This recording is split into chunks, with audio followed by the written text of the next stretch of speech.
Wait. Siya ba ang direktor ng nababalitaan kong The Jose and Wally Show? Exactly, my dear. Ano ka ba, Naramoncito? Hindi ka ba nag-iisip? Jose plus Wally plus Direk Vic equals flop!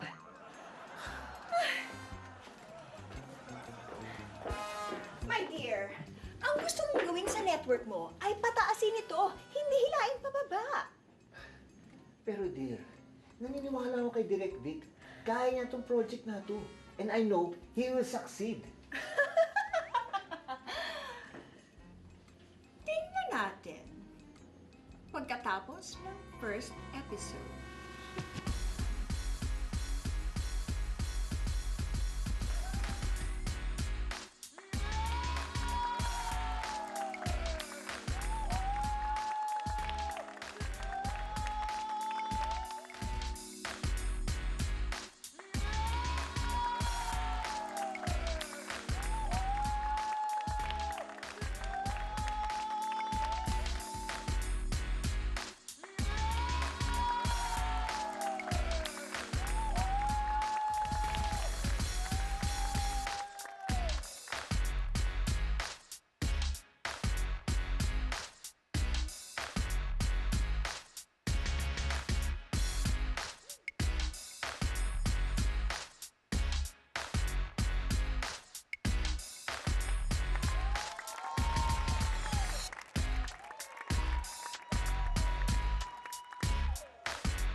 Good evening, ladies and gentlemen. Welcome to the Jose and Wally Show! Eto na nga, historical show natin ngayong Sabado. Kasi for the first time, pinagsama namin ang Rugged? and refined style of hosting. Yun na nga.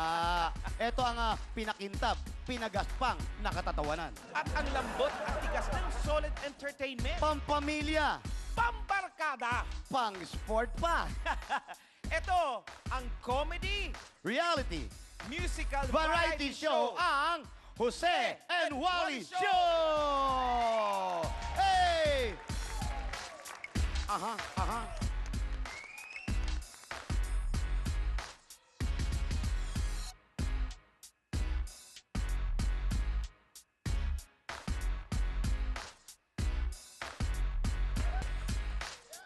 Aha, aha. Aha, aha.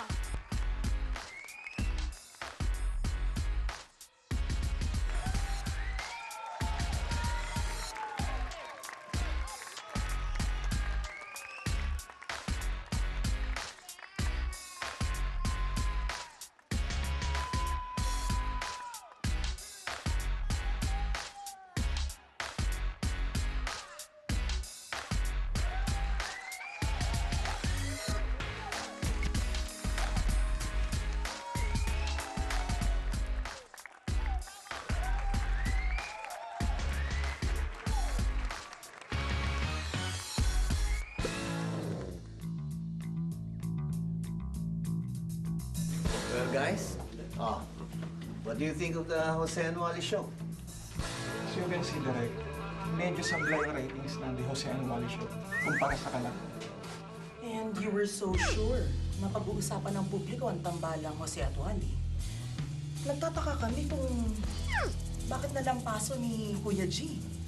I hate to admit it, pero magaganda yung mga hosts, mga co-hosts ni Kuya G.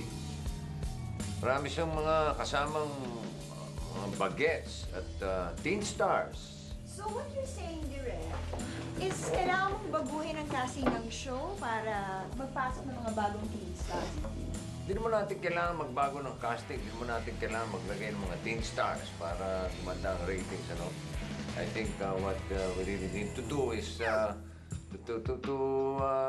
tansyahin ang kung ano mga hinahanap ng viewers. Lalo na yung mga viewers ng late night Sabado. I really don't like that show. Ano ka ba naman, dear? Kanina lang sabi mo gusto mo. Ano ka ba? Diba, ikaw na rin ang nagsabi, be kind to the employees. Alam nga naman, iparinig ko sa kanila na hindi ko gustong trabaho nila. That would be so cruel. Tense at pressured ako kanina.